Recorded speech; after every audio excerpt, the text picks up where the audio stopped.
చేసిన జ్ఞానాన్ని, ఆత్మ జ్ఞానాన్ని ఆత్మాన్న స్థితిలో ఉండి వింటే మనకు సులువుగా అర్థమవుతుంది. అది ఆచరించడం అంతకన్నా సులువవుతుంది. సో దానికోసం మనం చేయవలసిన సంకల్పాలు: నేను ఆత్మను, శాంతి స్వరూపాన్ని, శివ్ పరమాత్మ నా తండ్రి. సో అందరూ నాతో పాటు చేయండి, అలవాటు అవుతుంది మీకు. సో భగవద్గీతని ప్రాక్టికల్ లైఫ్ లో తీసుకురావడం అంటే ముందు మన ఆలోచన విధానాన్ని సరిదిద్దాలి. ఆలోచనలు గనక సరిదిద్దామంటే ఆచరణలో చేయడం అన్నది సులువైపోతుంది. మన ఆలోచన ఒకవైపు, మన ఆచరణ ఒకవైపు ఉన్నప్పుడే చేయడం కష్టం అనిపిస్తుంది, జీవితం భారం అయిపోతుంది. అంటే ఒక రకంగా చెప్పాలంటే ఇది ఆర్ట్ ఆఫ్ థింకింగ్ అన్నమాట. అంటే ఏ రకంగా ఆలోచించాలా అన్నది, అంటే పరిస్థితులు ఎంత మనకి విపరీత దిశలో ప్రతికూలంగా వెళ్ళినా కానీ మనము ఆలోచించడం కరెక్ట్ గా ఆలోచిస్తే, మన దృష్టికోణం ఆత్మిక స్థితి అయితే దృష్టి ద్వారా సృష్టి. సృష్టి అంటే సిచ్యువేషన్స్, పరిస్థితులు అవన్నీ మనకు అనుకూలంగా అప్పుడు మారుతాయి. మన స్థితి కూడా పెరుగుతుంది. సో ఈ ప్రాక్టికల్ లైఫ్ తెలుసుకోవాలి, ఆచరించాలి అంటే ఫస్ట్ స్టెప్, మొదటి మనం చేయాల్సింది ఆత్మాన స్థితిలోకి రావడము. అందుకే సాంఖ్య యోగ 2వ అధ్యాయంలో భగవానుడు నువ్వు ఆత్మాని తెలుసుకో అన్నాడు.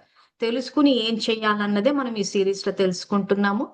సో కాబట్టి ముందు ఆలోచనలతోటి స్టార్ట్ చేద్దాము. సో నేను ఆత్మను, శాంతి స్వరూపాన్ని, శివ్ పరమాత్మ నా తండ్రి. అందరూ కాసేపు ఉన్న పనులని పక్కన పెట్టేసి ఒక్క అరగంట మీకోసం కేటాయించుకోండి. ఈ అరగంట మీకోసం కేటాయించుకుంటే ఆ తర్వాత 23 గంటల అరగంట ఏదైతుందో రోజుకి 24 అవంతా సులువుగా సాఫీగా వెళ్ళిపోతుంది.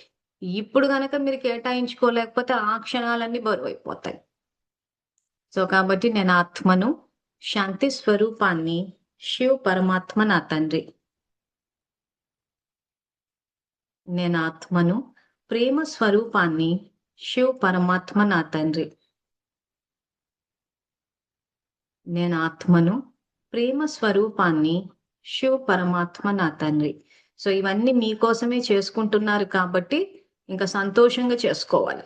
ఎందుకంటే బెనిఫిట్ మీకే వస్తుంది కాబట్టి. సో మనకేదైనా లాభము జరుగుతోంది అని అంటే ఇంకా ఎక్కువ ఉత్సాహంతో, సంతోషంతో చేయాలి. నేను ఆత్మను, పవిత్ర స్వరూపాన్ని, శివ్ పరమాత్మ నా తండ్రి.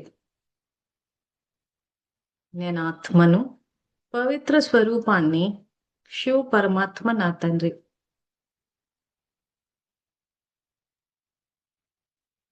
నేను ఆత్మను, జ్ఞాన స్వరూపాన్ని, శివ్ పరమాత్మ నా తండ్రి.